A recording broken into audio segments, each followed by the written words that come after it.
po, ano po ang inyong komento sa panukalang pagpapagawa ng tulay sa Boracay? Ako sasagot. Ano din kayo? Thank you po sa tanong at thank you at sa platform na ito. Somehow may pahayag at may paabot namin yung aming opinion tungkol sa bagay na yan. Gusto ko lang din po i-share muna na ang surrounding information about the bridge proposal. Yan po ay wala pa po yung legal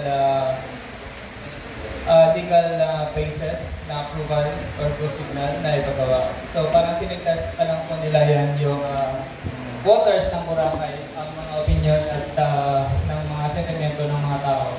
So wala pa pong naipresenta ang Sangguniang Bayan ng Malaya ay nagpresenta ng or gumawa ng resolusyon para sa publiko para ipaalam na wala pa pong natatanggap ang ating lokal na pamahalaan ng proposal tungkol sa bridge na yan. So, unang-una ganun po yun. Wala pa. So, kung may proposal nga, hindi natin alam kung paano mag-operate ang bridge. So, sa ngayon, just to answer the question kung ano ang opinion namin bilang Aklanon, personally ako, ayoko po. At kasama ng aking mga kasamahan sa aming organisasyon at ibang kasamahan ko ng mga Boracaynon at Aklanon.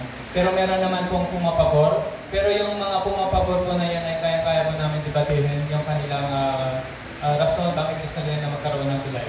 Pwede po natin yan i-debate. Ayaw po natin kasi unang-una, isla po tayo. Isla ang Boracay. Mawawala po yung essence ng pagiging isla pag kinonect tayo sa mainland.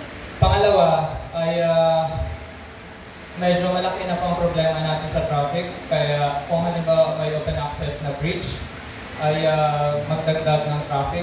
At ang pangatlo ay ako po ay isa din daan-daan po ng aking kasama. Ako po ay isa din boat operator sa Boracay. So malaking epekto para sa livelihood at kabuhayan ng mga tunay na mga Boracaynon at mga Malaynon.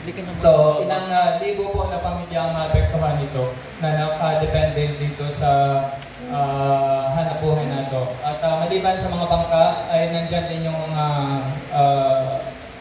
transportasyon na panglupa, mga e-trike at mga porters. So when it comes to livelihood, malaki po ang maging epekto dito sa amin. Pangalawa, ang yung safety po ay medyo magkakaroon tayo ng risk kasi magkakaroon na ng easy access. Pero yan pa lang po yung opinion sa ngayon kasi hindi pa po natin nakikita kung ano talaga yung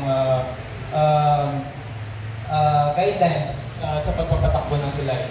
At ang isa pa po dyan ay ang ina-argue po talaga ng iba ay para daw madala sa mainland pag in case ng mga emergency. So, I think hindi po tulay ang sagot dyan. Dapat ang sagot po dyan ay magpagawa ng hospital na matino dito na may kompletong medical facility para hindi na kailangan tumakbo sa malayo. Kasi kahit may tulay po yan, pag emergency, kung kalagitnaan ka pa lang ng tulay, pag mamamatay ka talaga. So, dapat dito na po magkaroon ng medical facility. At ang sabi nila, yung basura daw, para may basura na diretso daw madala yung basura galing dito papunta doon sa mainland. Kaya namamanage naman yun sa ngayon. At kung may kakulangan man sa kanilang may konting problema man ay sa management po yun. Hindi po tulad ang solusyon sa mga ganong problema